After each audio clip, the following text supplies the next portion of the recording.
Let me express my thanks to Brother Charles Williams for that too long introduction. But I am so pleased to be here.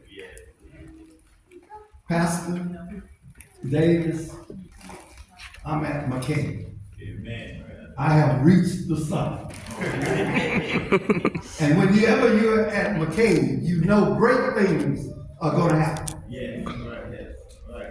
I want to thank that wonderful musician, but King talked about that go down Moses and Battle of Jericho. Wonderful events in history, biblical history. I have two people I want to thank for always showing up with me, my sister Ernestine.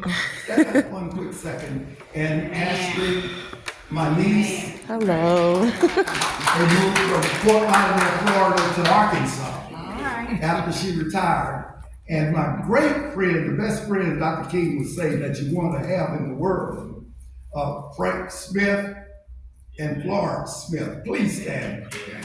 United Methodist individual, and all of my family from McCabe Chapel.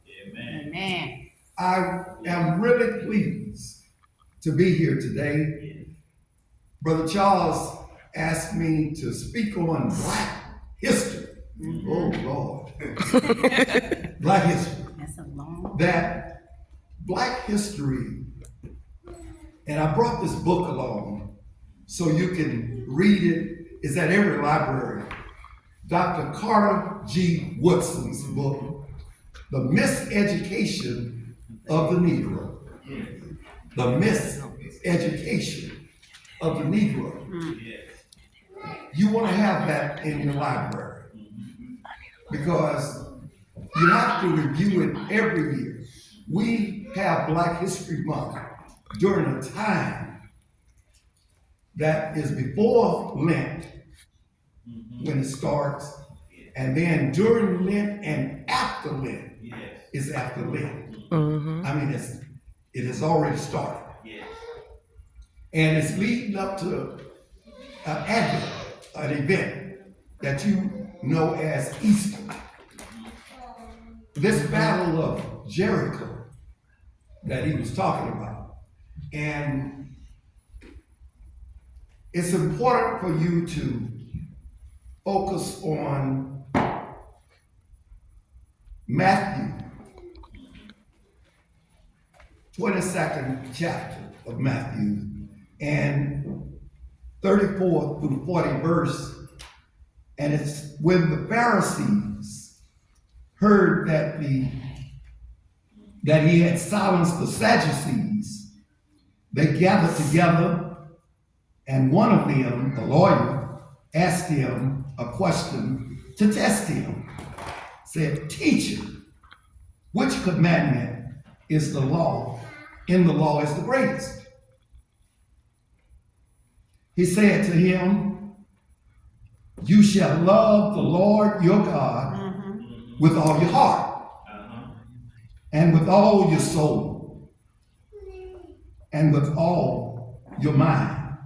This is the greatest and the first commandment."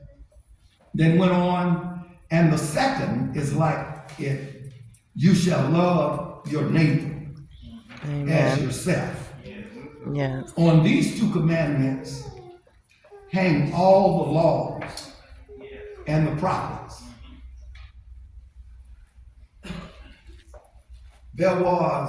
Moses never got a chance. Go down to Moses. He played a wonderful tune. Moses never got a chance to see the promised land. Amen. Dr. King said, "I may not get there, but we as a people will get to the promised land." But Joshua fought the battle of Jericho. And when you go to Israel, as I did, and you see Jericho and you can feel the Spirit. Love the Lord with all your heart, with all your soul, with all your mind. Mm-hmm. And you're heading toward the Dead Sea. Mm. Yes, It's Lord. deep. Yes, Lord. Salt. When you get at that Dead Sea, you don't want to splash in the water and blind you. The concentration of the salt is so deep and intense. But these people fought the battle of Jericho. We are still fighting the battle now. Amen. Amen. I enjoy speaking to people of the so-called church because you believe in humanity. If you love with all your heart, you're showing that you're human. Yeah. With all your soul, you're showing that you're human. You have humanity within your soul. And so you believe in God. Yeah. Amen. God will help you get through your turbulent situations. Yes, He will. Is what Yes. this Black History Month is an opportunity to help you get through all of the trials and the tribulations and the hurt. Because you're going to learn to read about your history. Learn to read about your heritage. And learn to read about your culture. It's a rich culture. Your descendants will benefit from what you're doing now, learning and talking about it. You're going to be Facebook with people, telling them what you thought. When you follow the God, you follow the goodness of the Lord. And God is the one that brought us out from that enslavement. When you go back to, I know you've heard of Christopher Columbus' story, but that's not the truth. About 1492, I studied Spanish. And so 1492, you began to see the Europeans coming over to what they call the New World. And they were looking for opportunities and so forth. And they colonized. And you began to see that this coming out of Jericho, this situation of 1788, the Transatlantic Slave Act was enacted to stop the Europeans from bringing Africans across to the New World to enslave them. Transatlantic Act of 1788. Then you go into the new president, the first president of the United States, 1789. In 91, Benjamin Banneker with the almanac. You know Benjamin Banneker with the clock. Yeah. Made the wooden clock. Same time as our first president, George Washington, is in office. Benjamin Banneker, a freed man, was not enslaved. And our first president was taken over by 1808. And now you're having John Adams coming on board, and you cannot go back to Africa and bring those slaves over. They stopped it. In 1833, they caught a group of Spaniards coming over to the colonies because the Americas, Arkansas was still underwater, still had drained what they call Dark Hollow. It was still swampy, but they had railroad tracks by. And those railroad tracks played a purpose in getting through Arkansas. You had to grow trees to get the water sucked up by the trees so that it could become inhabitable. And those people, McCain Chapel, Alright. comes on the scene. 1903, and began to make a difference. We had already had Wesley Chapel established 1877 through a university called Philander Smith University. Thank goodness that we had enough brave people who named that school after her husband. $10,500. Yeah. Wesley was a white man, but he worked with General Oliver O. Howard.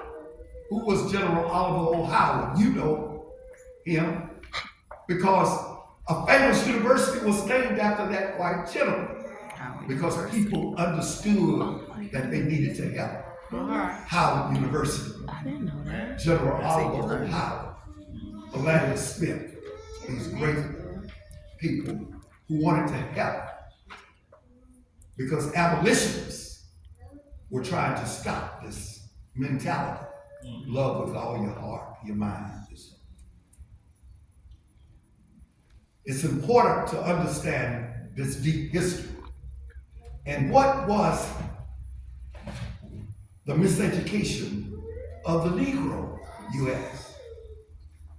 Well, hear it from Dr. Carter G. Woodson. Such has been the education of Negroes. They have been taught facts of history, but have never learned to think. Their conception is that you go to school to find out what other people have done. And then you go out in life to imitate them. What they have done can be done by others, they contend. And they are right. They are wrong, however, in failing to realize that what others have done, we may not need to do. If we are to do identically the same thing from generation to generation, we would not make any progress. If we are to duplicate from century to century the same feats, the world will grow tired of such a momentous performance. In this particular respect, Negro education is a failure. That's what he's writing in 1933. And disastrously so, because in its present predicament, the race is especially in need of vision and invention to give humanity something new. We gotta give humanity something new. We can't continue to imitate other cultures. Amen. We have to innovate. And how did we innovate? I'm gonna leave this with you. This is Black inventors. If you were going to believe the line, L-I-N-E, if you're going to believe that line that Black folks did not know how to read, how do you account for the almanac, the air conditioning unit, the auto cutoff switch, Oh my the God. baby buggy, the biscuit cutter? Oh my gosh. How do you account for blood plasma with Charles Drew? How do you account for the clothes dryer, the egg beater, the eye protector, the elevator? All these inventions by Black people, if they couldn't read or write, they had to get a patent for these. The fountain pen, that's 1890.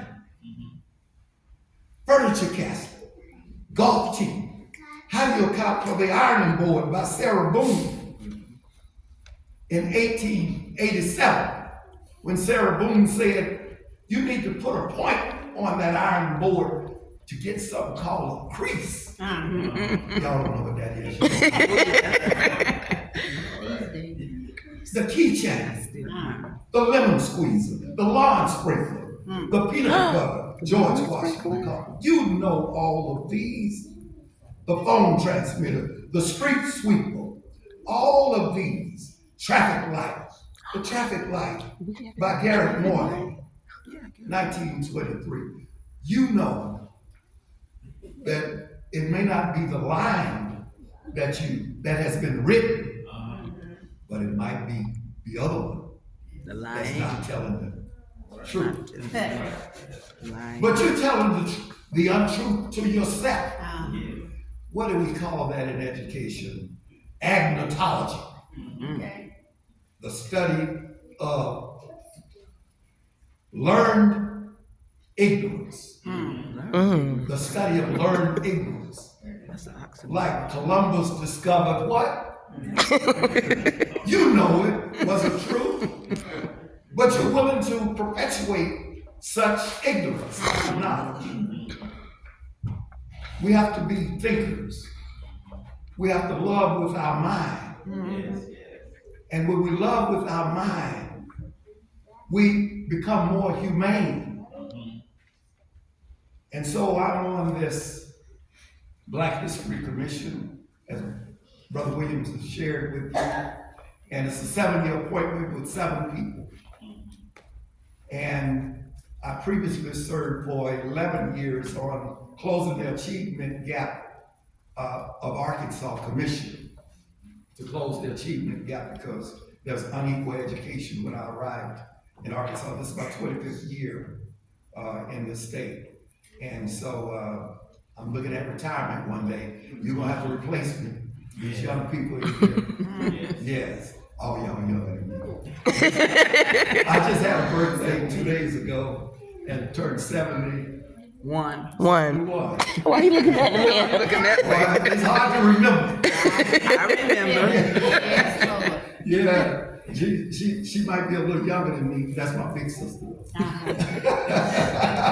Why you gotta tell people you older? But it's this commission gives grants, and there's a community called Dark Hollow. I want them to get one of these $3,500 grants because there's work that must be done. I took them for a tour around the community prior to coming here. And Dark Hollow, I want to encourage McCabe Chapel to take a lead in organizing a 2024 study. We'll give you the money from the commission. Pat McGraw and those did studies decades ago. And Curtis Sykes is the name of the grant award that the state gives out. Curtis Sykes Grant Award. Does anyone know where Curtis Sykes Street is? Just a couple of blocks over. Coming down the heart of this community. I counted, what was it, 6 by 4, because they put up an expressway as they did in most cities. And it blocks off what used to be Dark Hollow going across the expressway, because now you got an expressway, and you know what happens when you cut off a community with an expressway.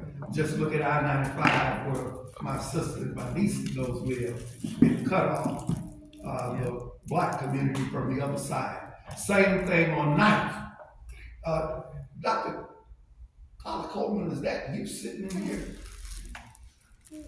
Okay. Okay. Yeah, commission with me. And she provided me with some history of it, of what was going on. And I see that connection. I see that 9 to 10 churches in a 4 by 6 block area. Wonderful. So no liquor stores, one grocery store, outlying what do you call them? Are they apartment homes, project homes in the outlying area of the community? It is an original African American community. Very few exist in the United States. You still have your community intact. 9 churches. That's wonderful. We just need to get together to write our story about how we're continuing to move forward and reaching land and turning corners and sometimes going in the dark where they ain't been no light. But don't you sit down on that crystal stair. Because son, it's kind of hard.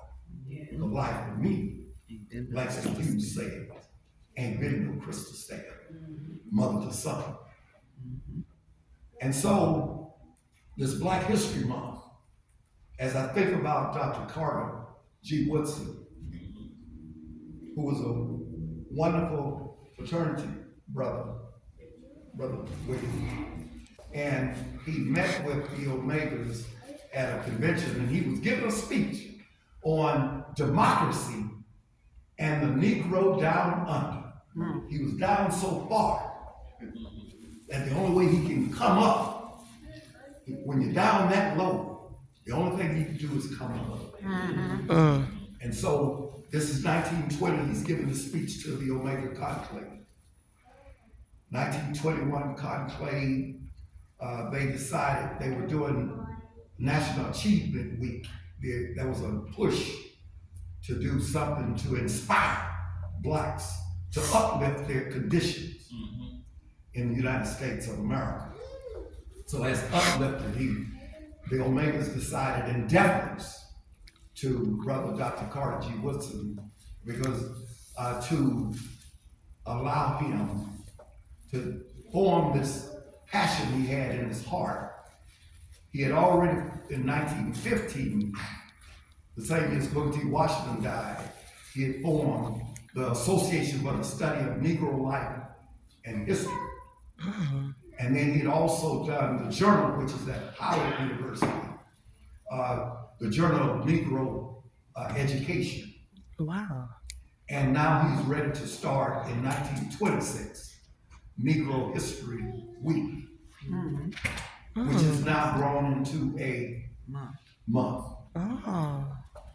And so we continue to have these, and it's interesting that the students are coming to colleges and universities, and they only know about Dr. King and Rosa Parks. But they don't know the correct story about Rosa Parks, I find out. When Rosa Parks got back on the speaking circuit at my University of Arizona in Tucson, she told the audience packed, she said, we gotta stop this one wasn't L-I-N-E, but I'll say it. She said, I was not tired.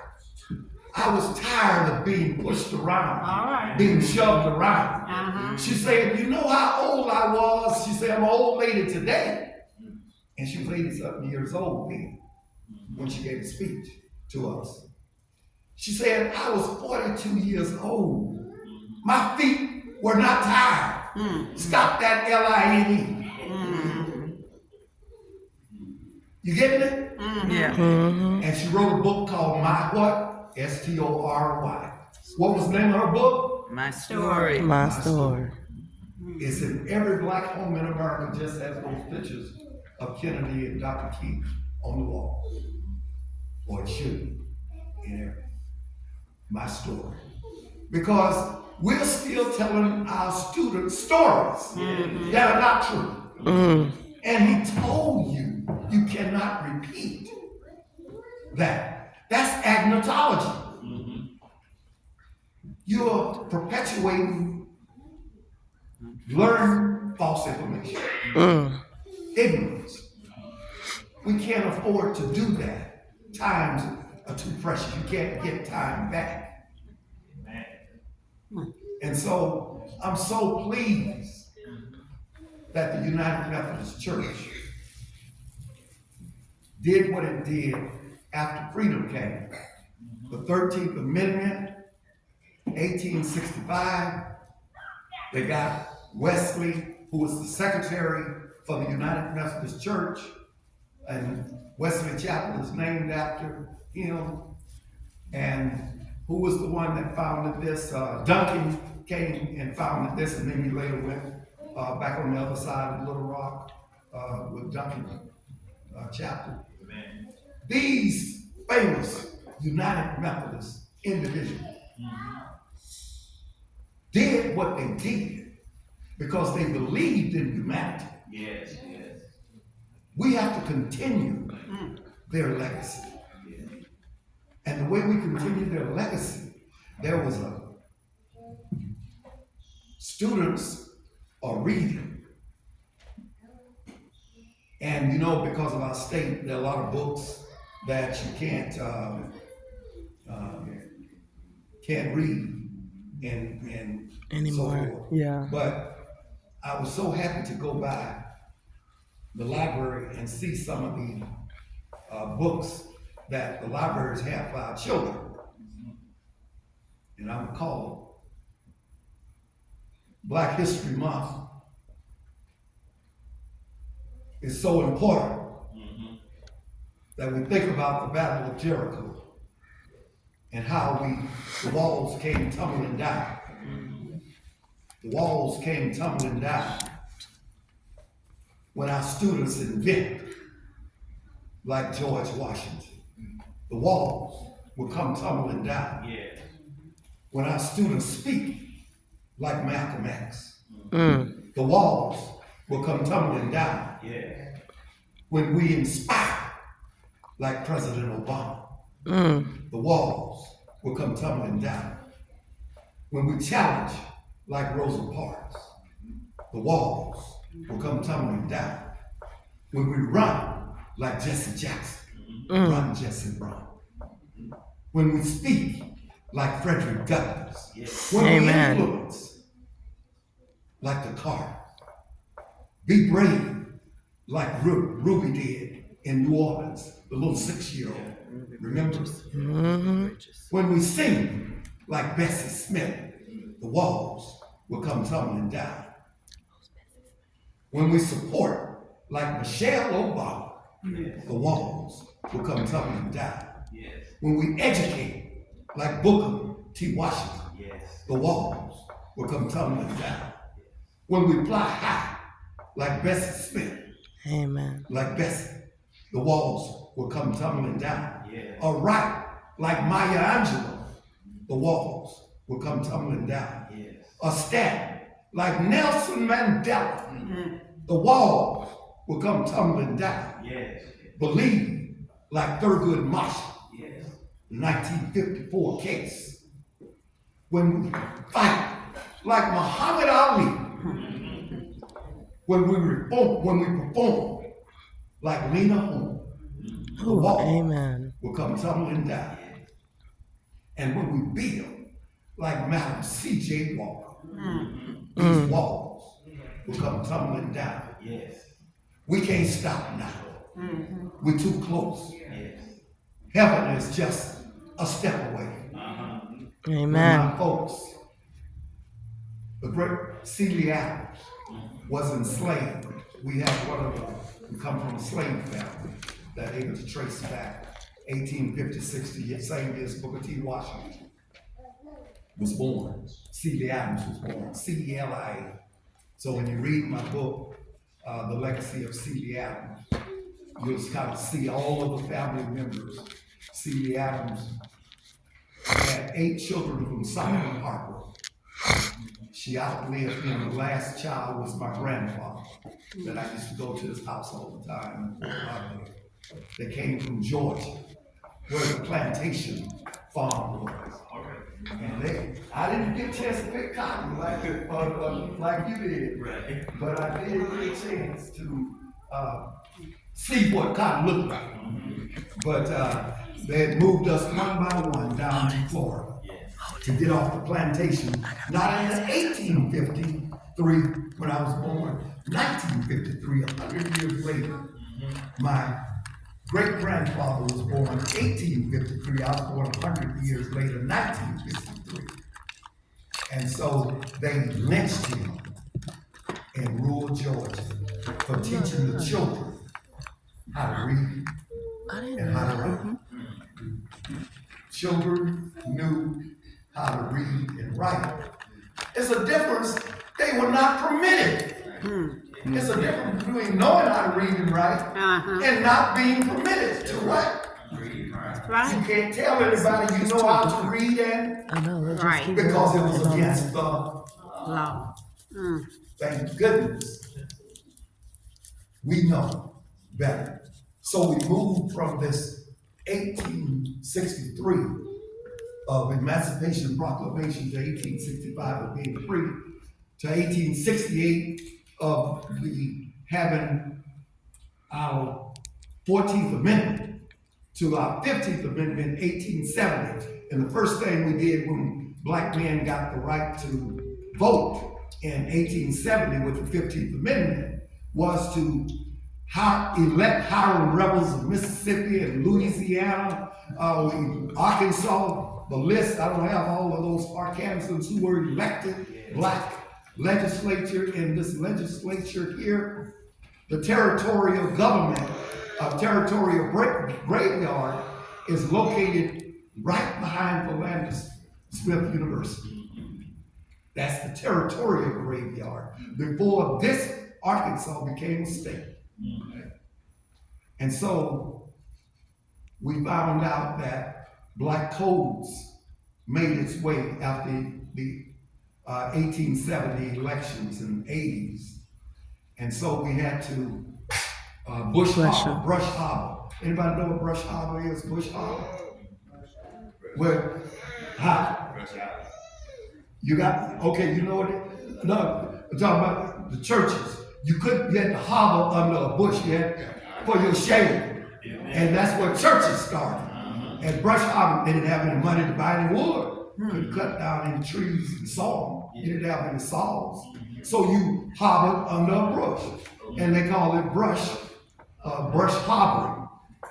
And so that's how we do it. And people wonder why these black men under these trees. And because they were used to being under trees culturally, historically. And so that's how that came about. And so now black codes are in effect in the 80s, in the 90s, until 1896 they made a truce. And what was that? What was that?